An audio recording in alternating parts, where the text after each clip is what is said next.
दोस्तों, क्या आपको भी ऐसा शिवलिंग बनाना है तो आप इस वीडियो को ज़रूर देखें।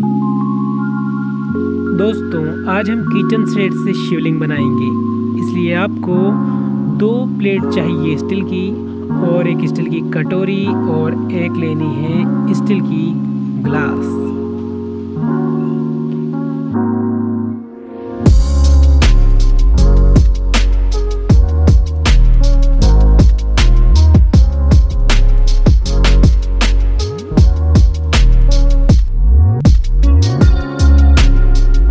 दोस्तों, शिवलिंग बनाने की पूरी प्रक्रिया आप इस वीडियो में देखकर समझ सकते हैं, इसलिए इस वीडियो को पूरा देखें और शिवलिंग बनाना सीखें।